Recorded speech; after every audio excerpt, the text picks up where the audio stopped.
Good evening students.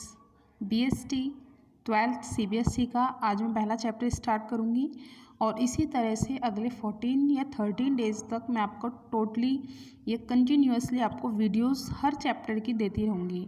ये जो हमारी स्टडी है या आप इसे रिवीजन भी कह सकते हैं। कुछ बच्चे जिन्होंने अभी तक स्टडी नहीं की है उनके लिए कैप्सूल कोर्स टाइप भी हो सकता है। मैं अगले नेक्स्ट 30 डेज़ तक कंटिन्यू वीडियोज़ डालूँगी और हर दिन हम एक फर्स्ट चैप्टर मतलब कि हर चैप्टर निपटाएंगे। सबसे पहला चैप्टर है nature and significations of management. इस चैप्टर में हम मैनेजमेंट क्या होता है, उसके नेचर्स क्या होते हैं और उसके रूल और कंडीशंस क्या होते हैं, हम इसके बारे में एक्सप्लेन करेंगे। देखिए, जैसे सबसे पहले उसने दिया हुआ है मीनिंग ऑफ मैनेजमेंट। हम सबसे पहले मीनिंग ऑफ मैनेजमेंट यानी कि मैनेजमेंट का अर्थ क्या होता है, इसका मीनिंग्स क्या होते हैं, इसमें दिया हुआ है meaning. Management is the process of planning, organising staff, directing and controlling the enterprise resources. हम किसी भी चीज़ को जब किसी भी मतलब कि किसी भी बिजनेस को, किसी भी फर्म को हम जब उसमें एक प्लानिंग करते हैं, किसी भी गोल को अचीव करने के लिए जब हम प्लानिंग करते हैं, प्लानिंग के साथ साथ हम उसमें ऑर्गेनाइज करते हैं, एंटरप्राइज करते हैं और डायरेक्टिंग करते हैं। डायरेक्टिंग के साथ साथ कंट्रोलिंग करते हैं, उसे ही क्या कहते हैं, मैनेजमेंट कहते हैं। हमें आपको पता होगा, हमें किसी भी चीज़ की सबसे पहले प्लानिंग करनी होती है, फिर हम उसे ऑर्गेनाइज करते हैं, स्टाफ करते हैं, उसे डायरेक्टिंग भी करते हैं और लास्ट में सब चीज़ों के लिए कंट्रोल्स भी करते हैं। Enterprise resources of efficiently and effective for achieve the goal of organise. किसी भी बिजनेस को इफ़ेक्टिव और इफ़िशिएंटली बनाने के लिए, हम अचीव करने के लिए, मतलब कि हम किसी भी, आपको पता है बिज़नेस में, हर बिज़नेस में एक टारगेट होता है और एक गोल होता है। गोल को अचीव करने के लिए हम जितने भी एफर्ट्स लगाते हैं वो सारा मैनेजमेंट में आता है। जैसे कि हमारे यहाँ पे मैनेजर होता है, मैनेजर अपनी ग्रुप को प्लानिंग देता है, उसको ऑर्गेनाइज करता है, उसे स्टाफ भी करता है, उसे डायरेक्ट करता है कि उसे किस डायरेक्शंस में वर्क करना है, उसे कंट्रोल भी करता है कि टाइम से आपका वर्क कंप्लीट हो और उसमें इफ़िशिएंटली और इफ़ेक्टिव एफर्ट भी लगाता है। किस चीज़ के लिए लगाता है, वो अपने गोल्स को कंप्लीट करने के लिए लगाता है। नेक्स्ट है will efficiency means achieve of goal. इसका मतलब है हम अपने गोल को अचीव करने के लिए जितना भी एफर्ट लगाते हैं, और इफ़ेक्टिव का मतलब होता है टाइम के साथ। आपको पता है कोई भी बिजनेस या कोई भी कंपनी अगर हमें कोई प्रोजेक्ट देती है तो हमें बड़ी फुर्ती के साथ, टाइम के साथ, बड़ी स्मूथली उसे निपटाना भी होता है। ठीक है। नेक्स्ट है management is the art of getting thing done through other and with formal enzyming group. किसी भी ग्रुप के साथ जब आप किसी भी टारगेट को कंप्लीट करने के लिए वर्क करते हैं तो उसे क्या कहते हैं, मैनेजमेंट कहते हैं। नेक्स्ट है character of management. Character of management में सबसे हमें पहले गोल्स अचीव करना होता है। सबसे पहले हमें एक गोल बनाना होता है कि हम किस पर्पज़ पे या किस प्रोजेक्ट पे वर्क करेंगे। फिर उसके बाद ग्रुप एक्टिविटीज़ होती है कि हमें कितने बंदे चाहिए, किस किस टाइप के बंदे चाहिए, कौन फील्ड को संभाल लेगा, कौन प्रोजेक्ट को संभालेगा, कौन प्रोडक्ट करेगा। फिर है इंट्रांजिबल फोर्स। कुछ ऐसी फोर्स होती हैं जिन्हें हम टच नहीं कर सकते हैं। किसी का नेम हो सकता है, किसी का फेम हो सकता है, किसी का गुडविल हो सकता है। नेक्स्ट है ऑल प्रिवेंशन। हर तरह से उसे फैलाना होता है, एडवर्टाइज करना होता है। हमें हर ग्रुप को एक अलर्ट देना पड़ता है कि हमें इतने टाइम तक ये सब चाहिए ही चाहिए। फिर है मल्टी डायमेंशनल। मल्टी डायमेंशनल का मतलब होता है हमें उसमें हर फोकस करना होता है। नेक्स्ट है कंटिन्यूसली प्रोसेस। हमें अपने प्रोसेस को, अपने प्रोजेक्ट, जब तक हमारा प्रोजेक्ट कंप्लीट ना हो जाए हमें उस प्रोसेस को कंटिन्यू रखना पड़ता है। हम पहले गोल बनाएंगे, फिर उस पर ग्रुप देंगे, ग्रुप की कौन सा बंदा किस काम को करेगा, उसमें कुछ इंट्रांजिबल फोर्स लगाएंगे, जैसे कि हम सुपरवाइज़र रख देंगे, किसी गुडविल को बेस कर देंगे, फिर उसे हम हर जगह फैलाएंगे और उसमें मल्टी डायमेंशनल लगाएंगे, यानी कि उसमें बहुत सारे टारगेट, ये बहुत सारे डायरेक्शंस को ऐड कर देंगे। फिर उसके बाद हम उसे प्रोसेस को कंटिन्यू करेंगे एंड डायनेमिक फंक्शंस। हम उसमें कुछ गतिशील ऐसे फंक्शंस डालेंगे कि हम किसी को बोनस के रूप में गिफ्ट कर सकते हैं, या हम अपने एनकरेज करेंगे अपने एम्प्लॉयज़ को, ताकि वो हमारे काम को या हमारे प्रोजेक्ट को अच्छे से बड़े ढंग से कर सकें। जैसे कि एक मैनेजर होता है, वो अपने एम्प्लॉयज़ को हमेशा कुछ ना कुछ एनकरेजमेंट करता रहता है, ताकि वो अपने काम को बहुत स्मूथली और बड़े इफ़ेक्टिव तरीके से करें। नेक्स्ट है हमारा objective of management. Objective of management हमारे 3 टाइप्स के होते हैं। सबसे पहला है ऑर्गेनाइजेशनल ऑब्जेक्ट, यानी कि सर्वाइवल्स, प्रॉफिट एंड ग्रोथ। सबसे पहले हम अपने ऑर्गेनाइजेशन में ये देखते हैं कि हम सर्वाइवल का मतलब क्या होता है। आप you know very well what is a survival. हम अपनी चारों ओर की चीज़ों को सर्वे करते हैं, उसमें प्रॉफिट और ग्रोथ ढूंढते हैं। आपने कोई बिजनेस कर लिया जिसकी बहुत ज़्यादा डिमांड नहीं है, तो क्या आप प्रॉफिट और ग्रोथ करेंगे? नहीं। आपको कुछ ऐसे सर्वे करने होते हैं जिससे आपको पता चले कि आपकी मार्केट में किसकी स्टोरेज है, या आपको कुछ ऐसा करना चाहिए जिससे प्रॉफिट और ग्रोथ दोनों हो। नेक्स्ट है सोशल ऑब्जेक्ट। सोशल ऑब्जेक्ट का मतलब क्या होता है कि आप ऐसा कुछ प्रोडक्ट करें जो आपके एटमॉस्फेयर से फ्रेंडली हो, आपकी जो एम्प्लॉयज़ हैं उन्हें अपॉर्चुनिटी बार बार मिलती रहे, और डिसएडवांटेज की बहुत ज़्यादा कमी हो। ऐसी बहुत सारी चीज़ें होती हैं। हमें अपने एम्प्लॉयज़ को एनकरेज करना चाहिए, हमें ऐसी कुछ काम करने चाहिए जो हमारे एटमॉस्फेयर से बहुत ज़्यादा फ्रेंडली हों और हमारी अपॉर्चुनिटी नई नई आती रहें। नेक्स्ट है पर्सनल ऑब्जेक्ट। पर्सनल ऑब्जेक्ट का मतलब होता है कि हमें अपने एम्प्लॉयज़ को कंपैरेटिव सैलरी देनी चाहिए, ग्रोथ देनी चाहिए और रिकॉग्नाइज करना चाहिए। अब आप किसी से बहुत ज़्यादा काम लेते हैं लेकिन उसकी सैलरी बहुत ज़्यादा डाउन है, तो क्या वो इतना काम करेगा? नहीं। तो आपको जैसा काम है वैसी सैलरी भी प्रोवाइड करानी होती है, उसे परमानेंटली प्रमोशंस देने होते हैं, कुछ नई नई एक्टिविटीज़ देनी होती हैं।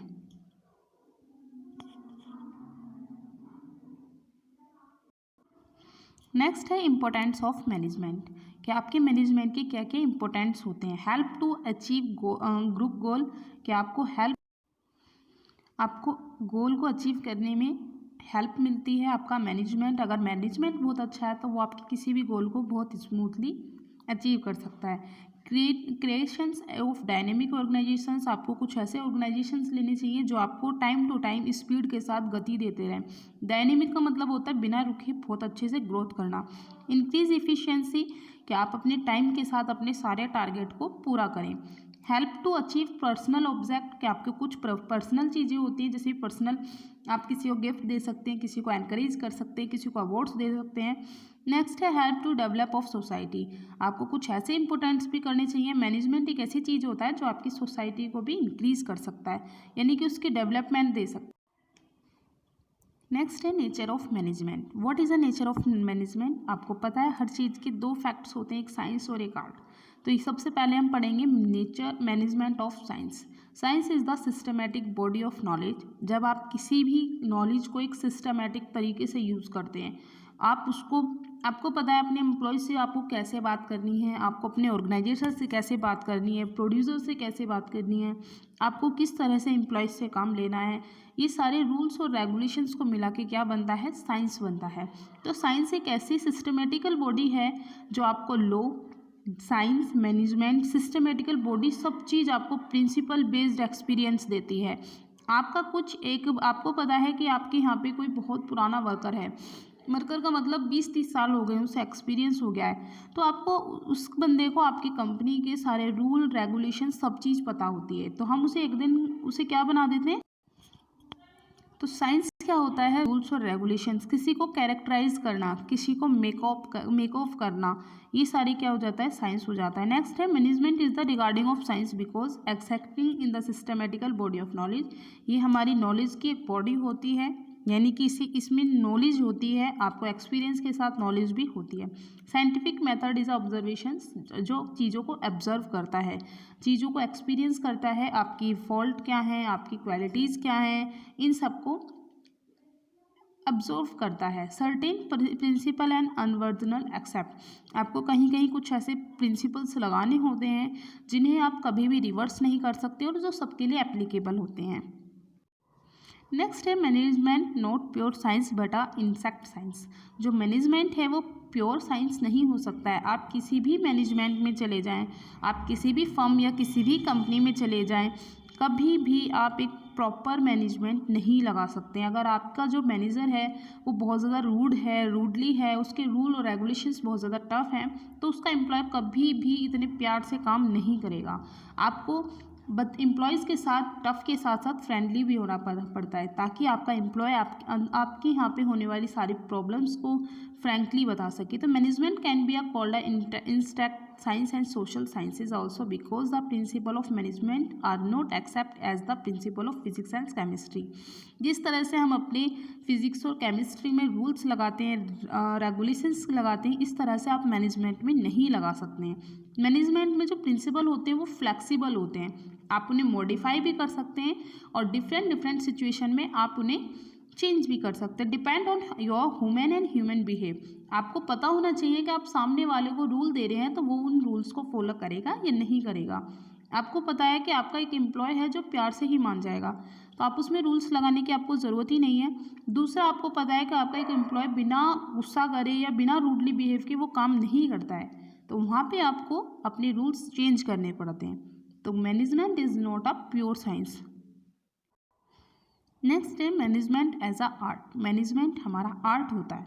Like a art, management is the personalised and skilful applications of existing knowledge to achieve desired result.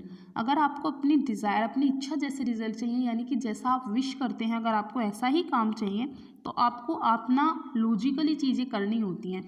Logically चीज़ें, किसी के कुछ पर्सनल हॉबीज़ होती हैं, किसी का नेचर होता है जो बहुत ज़्यादा एट्रैक्टिव होता है, वो रूड नहीं होता है, वो फ्रैंकली होता है, लेकिन वो अपने एम्प्लॉय से सारा काम बड़ी इजीली ले लेता है, तो that is a art. Expanse in the theoretical knowledge. आपके पास इतना थ्योरिटिकल नॉलेज होना चाहिए कि आप अपने एम्प्लॉयज़ को बड़ी हैप्पीली उन्हें समझा सकें। पर्सनल एप्लीकेशंस का मतलब होता है आपका बिहेव। अगर आपका बिहेव बहुत ज़्यादा अच्छा है तो आप अपनी एप्लीकेशंस को आराम से अप्लाई कर सकते हैं। Based on practical and creativity. आपको कुछ प्रैक्टिस और क्रिएटिविटी करनी चाहिए। आपको अपने एम्प्लॉयज़ को चीयर अप करने के लिए, आप अपने एम्प्लॉयज़ को चीयर अप के साथ साथ एनकरेज करने के लिए कुछ आपको प्रैक्टिकल करना चाहिए और कुछ क्रिएटिव करना चाहिए, जिससे आपका जो एम्प्लॉय है वो बहुत ज़्यादा अट्रैक्टिव रहे। तो management is a art. Next है मैनेजमेंट एज अ प्रोफेशनल। जो मैनेजमेंट होता है वो आपका प्रोफेशनली भी होता है। Like a professional, management has well defined body of knowledge but is not a considered a fulfilled professionally because it does not full all the character of professional। जो management होता है वो आपका थोड़ा बहुत प्रोफेशनली भी होता है, ऑलमोस्ट प्रोफेशनली होता है, लेकिन इसे बहुत ज़्यादा कंसिडर्ड नहीं कर सकते। क्यों? क्योंकि जो आपका मैनेजमेंट होता है, हो सकता है वो छोटे लेवल का हो, बड़े लेवल का हो, तो मैनेजमेंट हमेशा रहेगा। तो it is a knowledge of, ये आपकी नॉलेज होती है, ये आपकी डिफ़ाइन करता है। प्रोफेशनल होने का मतलब होता है ये आपकी नॉलेज को डिफ़ाइन करता है कि आप किसी के सामने किस तरह से अपनी प्रेजेंटेशंस देते हैं, किस तरह से आप उस बंदे को अट्रैक्टिव करते हैं, और कितनी आपके अंदर नॉलेज है कि आपको कोई टास्क दिया जाए तो आप उसे किस तरह से कंप्लीट करते हैं। फर्स्ट है management has certain characterise of professional like it well a defined body of knowledge. यह आपकी नॉलेज को डिफाइन करता है। यह है आपकी ऑल इंडिया मैनेजमेंट एसोसिएट। ये जो प्रोफेशनली होता है ये आपकी ऑल इंडिया लेवल पर होता है।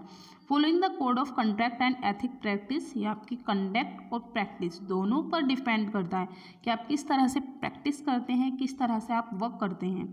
It has survive motive and the concern over social responsibility. जो आपका मैनेजमेंट होता है वो टोटली आपका सोशल रिस्पॉन्सिबिलिटीज़ पे होता है कि किस तरह की आपकी सोशल डिमांड्स हैं, किस तरह से आप अपने कस्टमर्स को सेटिस्फाइड करेंगे, किस तरह से आप अपनी कंपनी को ग्रोथ करेंगे। नेक्स्ट है management not a full fledged professional. One can be a manages any organisation without a degree of MBA। कोई भी चीज़ आप बिना MBA की डिग्री के ऑर्गेनाइज नहीं कर सकते हैं। नेक्स्ट है it is not compulsory to managing to the became member of IAMA। आप मैनेजिंग कर सकते हैं, किसी भी चीज़ की ज़रूरी नहीं है कि आपको MBA की डिग्री ही होनी चाहिए। आपको ये भी कंफर्म नहीं है कि आप किसी बड़ी कंपनी के या ऑल इंडिया लेवल के मेंबर हों। This is the not a path of company professional and not desire. आपकी जो वर्क है, आपका जो एक्सपीरियंस है, आपकी जो एक्टिविटीज़ हैं वो आपको प्रोफेशनल बनाती हैं, ना कि आपकी डिग्रियां बनाती हैं। Note ethical code of concept following applications. और आपको अपने एप्लीकेशंस की भी कोई बहुत ज़्यादा ज़रूरत नहीं होती है। जस्ट लाइक आपका वर्क, आपका एक्सपीरियंस और आपका मोटिव आपको बताता है कि आप मैनेजमेंट बहुत अच्छा है या नहीं। ऐसा बहुत बंदे होते हैं जो डिग्रियाँ लेके बैठ जाते हैं लेकिन वो एप्लीकेबल नहीं होते हैं। दूसरा, बिना एप्लीकेशंस, बिना किसी बड़ी बड़ी डिग्रियों के वो अपना बिजनेस बहुत अच्छे से चला लेते हैं। नेक्स्ट है level of management, top level of management. It is a considered of directory, ये सीधे किससे डायरेक्टर होता है, बोर्ड ऑफ डायरेक्टर से कंडक्ट होता है। चीफ एग्जीक्यूटिव और मैनेजिंग डायरेक्टर, इसे मोस्टली कौन एक्टिवेट करता है, मैनेजिंग डायरेक्टर। टॉप लेवल क्या होता है, जो आपका डायरेक्टर से क्या होता है, कंडक्ट होता है। Responsible for welfare and survive of organisations, ये रिस्पॉन्सिबल होते हैं आपकी भलाई के, वेलफेयर का मतलब जो सोसाइटी के अच्छे वर्क होते हैं, एंड सर्वाइवल ऑफ ऑर्गेनाइजेशंस, के आपका जो ऑर्गेनाइजेशन है उसका किस तरह का माहौल है, एनवायरमेंट है। एनालाइज बिजनेस एनवायरमेंट, आपके एटमॉस्फेयर क्या है, कितने कस्टमर्स आपसे सेटिस्फाइड हैं, कितने एम्प्लॉयज़ आपसे सेटिस्फाइड हैं। Formulate over organisations goal on strategy, आपकी गोल्स क्या है ऑर्गेनाइजेशंस के, आपकी स्ट्रेटेजी क्या है। आपका गोल और आपकी स्ट्रेटेजी दोनों डिपेंड करती हैं आपकी ग्रोथ और प्रॉफिट पे। Integrate device elements and consider to activities of different department, आप अलग अलग डिपार्टमेंट में होने के बाद भी आपको एक्टिविटीज़ करनी होती हैं, और डिपार्टमेंट कोई भी हो आप एक दूसरे से एडिड होते हैं। नेक्स्ट है middle level of management, considered of the head of functions department plant supplementary. आप नेक्स्ट है middle level of management, responsible for elements are control plans strategy development to top management. ये आपका जो middle level होता है वो आपके top management से के अंडर में वर्क करता है। जो प्लानिंग, जो स्ट्रेटेजी टॉप मैनेजमेंट देगा वो इस मिडल लेवल को कंट्रोल करना होता है, यानी कि वो उस पर फॉलो वर्क करेगा। जैसे कि हमारे स्कूल में प्रिंसिपल होता है, प्रिंसिपल के अंडर में वाइस प्रिंसिपल, वाइस प्रिंसिपल के अंडर में टीचर्स होते हैं। इसी तरह से सबसे पहले जो टॉप मॉडल होता है वो आपका प्रिंसिपल होता है, जो आपके रूल्स में सारे रूल रेगुलेशंस बनाएगा। स्कूल्स में रूल रेगुलेशंस बनाने के बाद उन्हें फॉलो कौन कराता है, वाइस प्रिंसिपल। तो it is a middle level. Responsible for the all activities, ये हर एक्टिविटीज़ पे रिस्पॉन्सिबल होता है, कोई भी एक्टिविटीज़ होगी वो इनके अंडर में ही होती हैं। नेक्स्ट है interpret of plan and policies, ये आपकी प्लान और पॉलिसीज़ को फेम्ड भी करता है और किससे कंसिडर करता है, टॉप मैनेजमेंट से। Ensure ability of necessary personal, आप उसे जो मिडल लेवल होता है उसे ये कंसर्न करना होता है कि एम्प्लॉयज़ को क्या नेसेसरी है, बिजनेस में किस किस चीज़ की नेसेसरी है, और आपकी सोसाइटी में किस किस चीज़ की नेसेसरी है। नेक्स्ट है assignment necessary duties and responsibility, ये हर बंदे को उसकी ड्यूटीज़ और उसकी रिस्पॉन्सिबिलिटी डिस्ट्रीब्यूट करता है, कौन सा ग्रुप किस काम को करेगा, किस सेक्टर में करेगा, किस तरह से करेगा और कितने टाइम में करेगा, ये सब इसी का कंट्रोल में होता है। नेक्स्ट है corporate with the other department, और ये अदर डिपार्टमेंट्स के साथ भी क्या करता है, कोऑपरेट करता है। नेक्स्ट है लो लेवल ऑफ मैनेजमेंट, ये there enterprise of the actual work force and pass of instructions of middle level. देखिए जिस तरह से मैंने वाइस प्रिंसिपल का एग्जांपल देता जस्ट लाइक अ टीचर, ये अपने सारे वर्क फोर्स इनके अंडर में होता है, और ये किसको फॉलो करते हैं, ये मिडल मैनेजमेंट को फॉलो करते हैं। ये मेंटेन डिसिप्लिन अमंग वर्कर्स, ये हर वर्कर के बीच में जो डिसिप्लिन होता है इसे मैनेज करते हैं, इसे मेंटेन रखते हैं कि हर वर्कर अपना काम शेड्यूल से करे और टाइम से करे। Ensure qualities output minimum wastage and safety, ये इस चीज़ को भी ध्यान में रखता है कि इनकी आउटपुट कितनी है, इनके क्वालिटीज़ क्या है और इनका वेस्टेज क्या है। तो just like it a supervisor. Next है आपके पास function of management. Function of management, आप मैनेजमेंट को वर्क में लाने के लिए किस किस तरह से सबसे पहले फंक्शंस क्या होते हैं, आप स्टेप बाय स्टेप मैनेजमेंट कैसे करते हैं। सबसे पहले आपकी प्लानिंग होती है। प्लानिंग का मतलब होता है कि आप किस प्रोडक्ट पे वर्क करेंगे, किस प्रोजेक्ट पे वर्क करेंगे और किस तरह से आप उसे प्लानिंग करेंगे, यानी कि आप पूरे प्रोजेक्ट को किस तरह से वर्किंग में लाएंगे। तो ये सबसे पहले हम प्लानिंग करते हैं। नेक्स्ट है ऑर्गेनाइजिंग, फिर आप इसमें ऑर्गेनाइज करते हैं, ग्रुप्स को ऐड करते हैं, आप इसमें अपना शेड्यूल बनाते हैं, आप इसमें अपना इन्वेस्टमेंट बनाते हैं, और आप इसमें बहुत जो ज़रूरी चीज़ें होती है कि हम किसी प्रोजेक्ट पे कितना पैसा लगाएंगे, कितने वर्कर इसमें वर्क करेंगे, कितनी बंदों को हमने एक पैसा देना है, कितनों से लेना है, किस क्वालिटीज़ में होगा, ये सारी हमारी ऑर्गेनाइजिंग होती है। ऑर्गेनाइजिंग का मतलब होता है responsible of the them in accomplish organisation object, किसी भी ऑर्गेनाइजिंग में आप ऑब्जेक्ट को अकॉम्प्लिश्ड करने के लिए, किसी से रिलेशंस रखने के लिए, किसी की क्रिएटिविटी ऑथोरिटी लेने के लिए आप ऑर्गेनाइज करते हैं। नेक्स्ट है स्टाफ। स्टाफ में क्या होता है कि हम किस बंदे को क्या वर्क देंगे, किस तरह से वर्क होगा। इसमें सबसे नीचे दिखा हुआ है personal of fill in the rights person of right job, कि सही बंदे को सही वर्क देना। ऐसा तो नहीं है कि आपकी कंपनी में सारे वर्कर एक जैसा वर्क करें, नहीं, हर कोई अलग अलग चीज़ों के लिए बना होता है। तो आप सुपरवाइज़र किसको रखेंगे, आप वर्कर किसको रखेंगे, कितने ग्रुप्स इसमें वर्क करेंगे, ये होता है स्टाफिंग। तो फंक्शंस में सबसे पहला था प्लानिंग। आप प्लान करते हैं कि आप कितना बंदे को चार्ज करेंगे, कितना चेंजिंग आएंगे, आप किसी प्रोजेक्ट पे वर्क करेंगे और कितना उसमें इन्वेस्ट करेंगे। ऑर्गेनाइजिंग का आप किस ग्रुप में करेंगे, आप अकेले करेंगे, ग्रुप्स के साथ करेंगे, कितना इन्वेस्टमेंट होगा, और आप इस पर डिवाइडिंग करते हैं individual and professionally.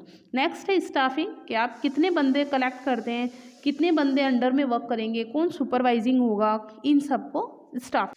Next last बचा डायरेक्टिंग। डायरेक्टिंग का मतलब होता है आप एक गाइडलाइन देते हैं, लीड करते हैं किसी भी चीज़ को, मोटिवेट करते हैं पीपल्स को अपने वर्क को, टारगेट को कंप्लीट करने के लिए। डायरेक्टिंग का मतलब होता है आप किस डायरेक्शन में वर्क कराएंगे, किस बंदे, कौन लीड करेगा, कौन गाइड करेगा, मोटिवेट करेगा।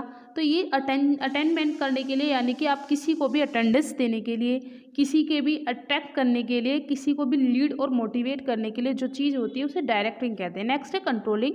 जब आप सारे वर्कर्स को वर्क दे देंगे, आप उन्हें टारगेट दे देंगे, उसके बाद उसमें कंट्रोलिंग भी आता है। जैसे कि जस्ट लाइक योर प्रिंसिपल आपके हर बंदे पे कंट्रोल करता है या नहीं, दैट इज़ ट्रू, वो हर बंदे पे कंट्रोल करता है, तो that is a controlling.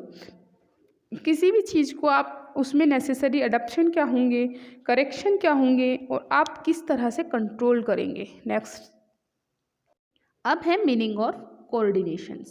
Coordination is the continuous process which is a managing integrate of relating activities and different department in order to achieve a common organization's goal. Coordination होता है जब आप किसी कॉमन ऑर्गेनाइजेशन से गोल को achieve करते हैं। किसी के सिमिलर गोल्स होते हैं लेकिन डिफरेंट डिपार्टमेंट्स होते हैं। जब आप डिफरेंट डिपार्टमेंट्स को एक सेम गोल दे देते हैं तो उसे कहते हैं कोऑर्डिनेशंस। मैंने आपसे कोऑर्डिनेट कर लिया, आपने किसी तीसरे बंदे से कोऑर्डिनेट कर लिया, यानी कि एक साथ वर्क में काम करना, कि भाई मुझे भी 12th पास करनी है, आपने भी 12th पास करनी है, चलो ग्रुप स्टडी कर लेते हैं। That is a coordinations. According to the MSMC, coordination is the process whereby the execute develop an orderly pattern to group effort among the subordinate. किसी भी चीज़ को सपोर्ट करना, किसी के साथ वर्क करना एफोर्ट के साथ, that is a coordinations. And the common purpose, जब आप किसी कॉमन पर्पस से, जैसे कि आपकी भी 12th है, मेरी भी 12th है, थर्ड पर्सन की भी 12th है, तो हम ग्रुप स्टडी करते हैं। जैसे कि अभी कॉलेजेस में प्रोजेक्ट्स चल रहे हैं, तो प्रोजेक्ट्स हम ग्रुप में कर रहे हैं, इंडिविजुअल्स कर रहे हैं, ऑलमोस्ट हम ग्रुप में कर रहे हैं। तो हम ग्रुप में भाई तू ये करके लाना, ये करके लाना, ये करके लाना, that is a coordinations. Next है फीचर ऑफ कोऑर्डिनेशन। पहला है इंटीग्रेशन ऑफ ग्रुप अफोर्ट। ग्रुप अफोर्ट का मतलब क्या होता है कि आप किसी भी ग्रुप को अफोर्ड कर रहे हैं, आप किसी भी ग्रुप्स को बना रहे हैं और उसमें एक साथ एफर्ट लगा रहे हैं। यूनिटी ऑफ एक्शंस, ये जो सारा वर्क होता है वो यूनिटी में होता है। यूनिटी का मतलब ग्रुप्स में होता है, सबको सबकी सुननी होती है, just like a team. Continue process, यहाँ पे हमारा जो प्रोसेस होता है वो कंटिन्यू रहता है। ऑल प्रिवेंशंस फंक्शंस, इसमें जो फंक्शंस होते हैं वो सारे एक साथ चलते हैं और इसमें हर कोई अपने अपने नहीं चलाता है, एक पहले शेड्यूल बनाया जाता है, स्ट्रैटेजी बनाई जाती है, उस पर वर्क किया जाता है। डेलिब्रेट फंक्शंस, इसमें जो मोटिवेशनल होता है वो बहुत ज़्यादा होता है। कोई भी अगर एक शांत हो जाएगा तो दूसरे उसे मोटिवेट करेगा कि no it is a true and I can do this, that is deliberations. Next है रिस्पॉन्सिबिलिटी ऑफ ऑल मैनेजिंग। आप रिस्पॉन्सिबिलिटी लेते हैं हर मैनेजर्स के। इसमें जो रिस्पॉन्सिबिलिटी लेती है वो अपने अपने ग्रुप का उसका मैनेजर लेता है। मैं किसी एक ग्रुप की मैनेजर हूँ, आप भी ग्रुप के मैनेजर हैं, तो हम अपने अपने ग्रुप्स की क्या लेते हैं, रिस्पॉन्सिबिलिटी लेते हैं। नेक्स्ट है इम्पोर्टेंट ऑफ कोऑर्डिनेशन। सबसे पहला है ग्रोथ ऑफ साइज। हम अपनी किसी भी चीज़ को अगर हम अकेले या इंडिविजुअल गोल करते हैं तो वो हम इतना सक्सेसफुल नहीं कर पाते हैं, लेकिन अगर हम ग्रुप के साथ कोई भी गोल अचीव करेंगे तो वो हमारा बड़ा इजीली और बड़ा अच्छे से होगा। तो it is a growth of size. हमारी जो साइज़ है, ग्रोथ है, वो हमारा इंक्रीज हो जाता है। सेकंड है functions of different. Functional difference का मतलब आप एक सोच रहे हैं तो कुछ अलग सोचेंगे, लेकिन जब एक पूरा ग्रुप यूनिटी सोच सोचेगी तो वो बहुत अच्छा सोच सकती है। तो ये हमारा फाइनेंशियली भी हेल्प हो जाता है, प्रोडक्शन भी हेल्प हो जाता है, मार्केटिंग भी हो जाती है। आप ग्रुप में वर्क करते हैं तो ग्रुप में हर बंदा अलग अलग वर्क करता है, फाइनेंशियली हेल्प भी हो जाती है और आपकी मार्केटिंग भी बड़ी इजीली और बहुत अच्छे से हो जाती है। नेक्स्ट है स्पेशलाइजेशंस। जो बंदा जिस चीज़ में स्पेशलिस्ट होता है वो इसमें आपको एफर्ट लगा सकता है, यानी कि आपको बहुत कम चीज़ों के साथ एफर्टफुल आपको ऑर्गेनाइज हो जाता है। अब सपोज़ करो मैं मैनेजमेंट में बहुत ज़्यादा अच्छी हूँ, आप एडवर्टीज़ में बहुत अच्छे हैं, कोई स्पीकर बहुत अच्छा होता है, तो जब हम ग्रुप्स के साथ वर्क करते हैं तो हमें किसी नए बंदे को हायर करने की ज़रूरत नहीं होती है, वो आपका सारे स्पेशलिस्ट संभाल लेते हैं। तो ये था आपका फर्स्ट चैप्टर मैनेजमेंट। इसमें इतना ही था। इसमें जैसे कि मैंने पहले मैनेजमेंट पढ़ाया, उसका कैरेक्टर्स पढ़ाए, इंपॉर्टेंट्स पढ़ाए, तो इस तरह से ये आपका जो मैनेजमेंट है वो ऑलमोस्ट ख़त्म हो गया है। आई नो मेरी ये फर्स्ट वीडियो तो थोड़ा सा इसमें हो सकता है कि थोड़ी सी कमियां भी हों, और हो सकता है आपको कुछ ज़्यादा अच्छा समझ में आया हो। तो जो भी इसमें कमियां हैं वो आप मुझे प्लीज़ कमेंट करें। अगर आपको लगता है कि हाँ ये बहुत ज़्यादा अच्छा था तो आप मुझे इसे लाइक भी करें, सब्सक्राइब भी करें, और इसमें जो कमियां हैं वो भी प्लीज़ मुझे बताएं कि मैम ये कमियां थी या आप बहुत फास्ट पढ़ा रहे थे। वो टाइमिंग की वजह से है कि क्योंकि बच्चा बहुत ज़्यादा बड़ी वीडियो नहीं देखता है, तो मैंने सोचा कि थोड़ी सी शॉर्ट इस वीडियो को कर दूँ। तो आप प्लीज़ मुझे कमेंट भी करें, लाइक भी करें और इसे सब्सक्राइब भी करें। और आगे करने के लिए मैं आपकी सेकंड वीडियो का नेक्स्ट डे लेके आऊँगी। आपका सपोर्ट रहा, आपकी पसंद रही और आपकी लाइक और सब्सक्रिप्शन ज़्यादा रहे तो मैं आपका ये जो BST है वो बहुत जल्दी 30 डेज़ से पहले ही करा दूँगी और फिर हम अपनी इको पे चलेंगे। So best of luck students, bye.